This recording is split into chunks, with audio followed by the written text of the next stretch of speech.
Start. Hello everyone. We're doing a look at my video capture setup. Now this is a little bit work in progress. I'm still waiting for a couple of microphones to arrive. They haven't yet, so I've had to jerry rig a little bit of the boiler, but I'll show you that in a minute. So what have we? Okay.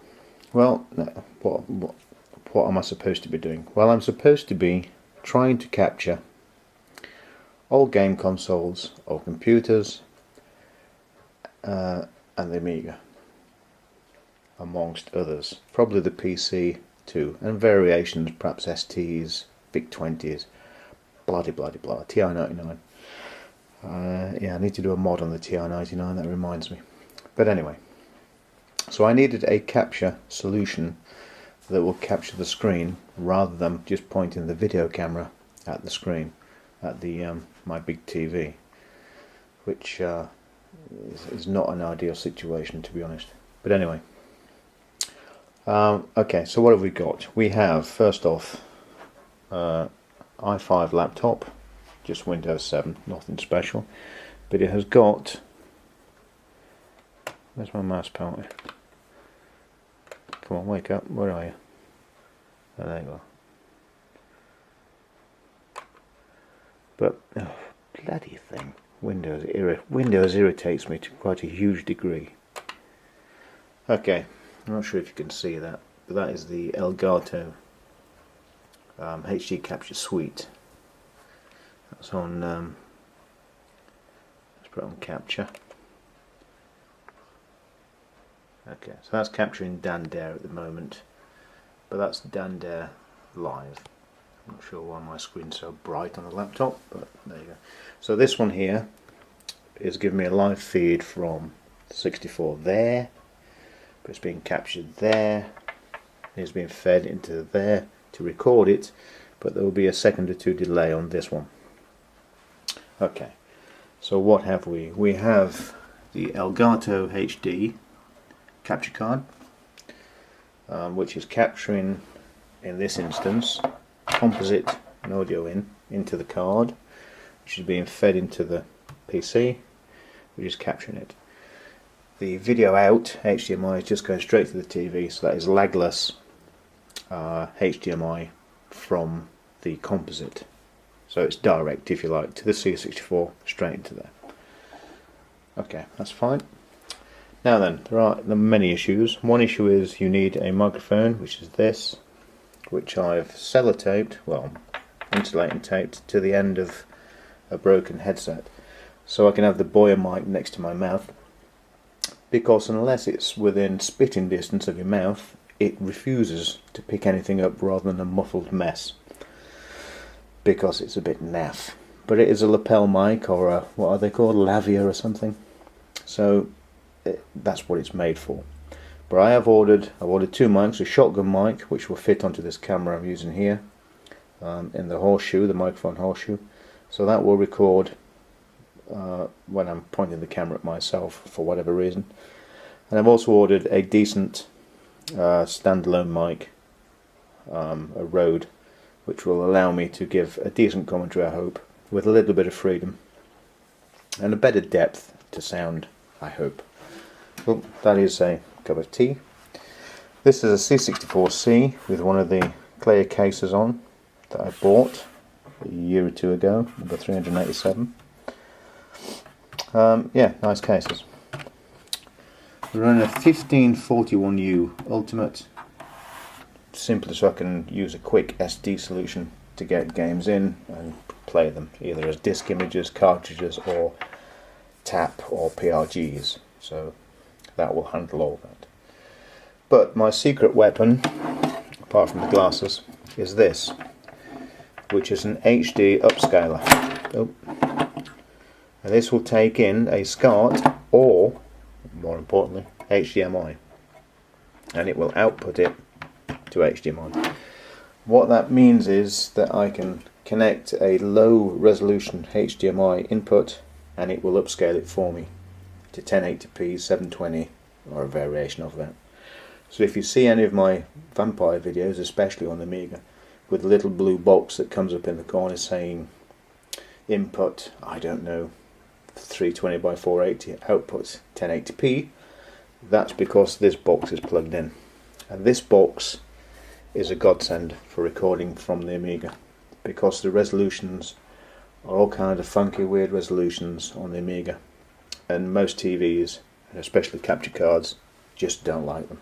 It'll usually come up no signal on most of the Amiga resolutions, especially if you run a demo or a game. The beauty with this is, because it is SCART input as well, if I play a WHD load game, which goes to native ECS or AGA, ECS in this case, it will press of a button, switch instantly to SCART, which will give me an RGB output from the Amiga.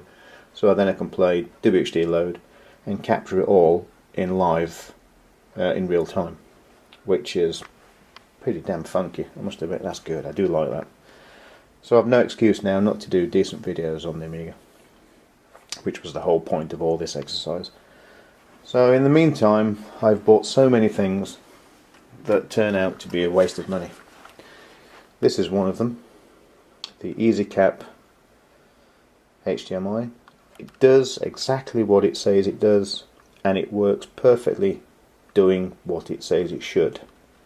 It will capture 720p, 1080p from a PC or an Xbox or a PlayStation. The press of a button, it is very good. You press the button, it records it, press the button, stops. It's got a microphone input, and it's got a HDMI in, HDMI out. So it'll provide you with a lagless HDMI capture. It takes an SD card or a USB. It is really very, very good. But it will not capture low resolution HDMI from the Amiga as a prime example, or anything really that you plug into an HDMI converter from a SCART or a composite or any component. It will not accept it because it's at too low a resolution.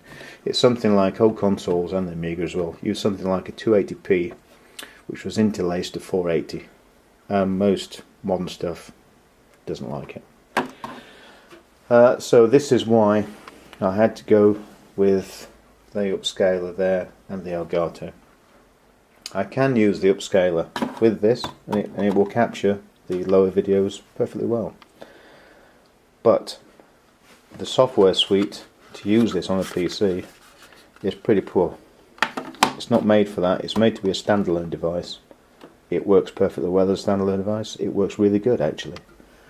But it's not suitable for what I need. So if you are wanting to capture vintage stuff, whether it be a console, a PC or a computer or whatever the hell it is you want to capture, this may apply to old.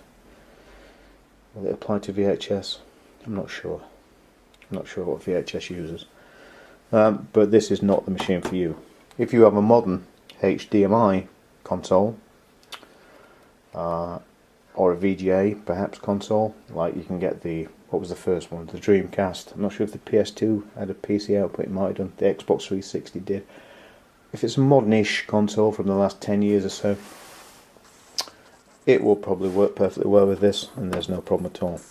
If you want to use vintage stuff, your Amigas, your Commodore stuff, your Atari, your Amstrad, your Sinclair, no.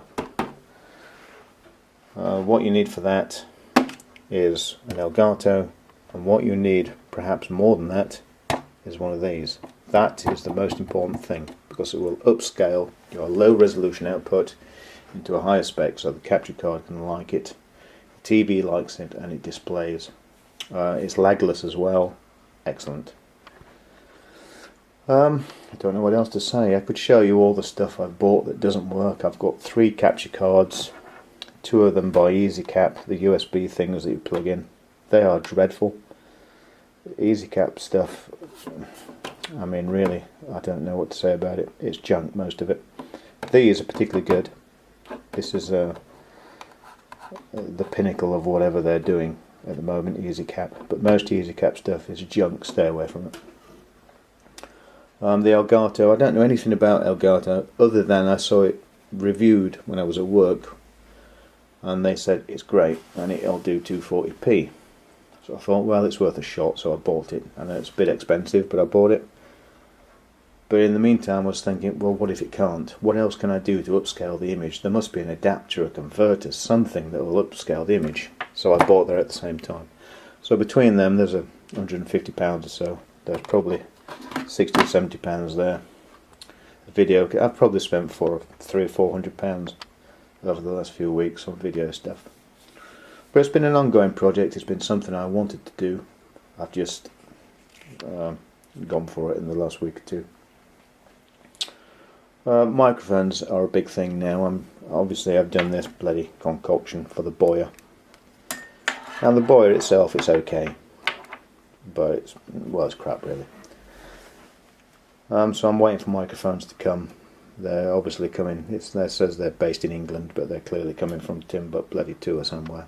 Everything seems to take forever, but you never know, they might come today. So I'm quite excited and looking forward to using a decent mic, so I can ramble effortlessly rather than having to watch what I say and keeping the volume at the same level and this same distance from the microphone and all that bull, which sort of spoils the spontaneity of doing these videos. I don't want a clinical video where you're set to 24 minutes and everything's got an introduction and a music interlude and thanks to the designers and their dog. I really don't give a shit, to be honest. I'm here as a hobby. It's a bit of fun. I enjoy doing it. I hope people enjoy watching them. If you don't, that's fine. Clear off and watch something else. But I'm doing this for fun. It's not a professional outfit. I don't want it to be a professional outfit. I go to work every day. If someone wants to pay me to stay at home and do videos, I'm perfectly happy to do that. In fact, I'd like that very much. But no one seems to be coming forward with any blank checks, so it seems I'm going to work every day. But anyway, this is my setup currently. Like I say, it's only missing microphones. If you want links or descriptions to any particular part of this setup, if you're interested, I can provide them. But yeah, there's not much else I can say at the moment. Everything is connected and working. The Amiga setup is a little bit more complicated. I would disconnect the composite and plug in the HDMI from this device, which has the Vampire output connected to it, and then that will display. Oh, I'll put the SCART in as well, so I can flip between ECS and RTG, and it works really well. I think you've seen the Doom video playing. It runs really nice. That thing is worth its weight in gold. That was about £35–40. It's made by somebody. I've got a name on it. Don't know what it said. But yeah, it's that is the key. That is the jewel in the crown for recording my stuff. Like I say, I've got lots of other machines to try. I've got VIC-20s, TI-99, the Sinclair machines, the Sam Coupe, BBC, the Acorn Electron. Don't have any Amstrad machines. I might try get my hands on a what are they? Oh God, I forgot the names. 464 and whatever the 128 ones were. So I've got lots to do. I've got lots of Sinclair machines as well. The ZX80, 81 plus 48K. I'm not sure if I have a 128 anymore. I used to have them, but I buy them and sell them. I've got a big bundle of Amiga stuff, computers. I need to sell a few of the computers actually. I've got far too many. I've probably got 4 500s, about 10 600s, a couple of 4000s, a 3000, a couple of 2000s. I need to lighten the load a bit. But anyway, this is my setup. I'll shut up now. I hope you've enjoyed it and it's become clear what I'm doing. I hope you particularly like the electrical tape there holding the Boya microphone on. This is it's a Schneider, a piece of crap, headset off my nephew. They gave me to repair, so I just cut the lead off. And it was going in the bin, but I thought, oh, hello, I'll sellotape the Boya mic to it, so it's always in that's the same distance from your mouth. So he should get an equal recording level, or a steady recording level rather. And it does seem to work okay. I do keep forgetting to turn the Boya off, but Yeah, LR44 batteries. I'll have to get shares in Duracell. So that's it pretty much. That's my setup. Some of my long-term goals to get all my favourite games from all my favourite machines from all the years. The only thing I'm lacking so far attacking is the DOS machine, the DOS era. I do have computers to do it. I do have the SBC, the standalone computer board, or single board computer rather, in the Amiga 2000. So I could do a full DOS special running on that machine, which I will probably do. But there are so many DOS games, it could take me bloody 6 months. But yeah, that's a conversation for another day. Thank you very much. Stay tuned, subscribe, like, comment, call me names, pay me checks. I will happily accept wine, women, drink and gold, or just cash. Thank you very much. Stay tuned, have fun, keep safe.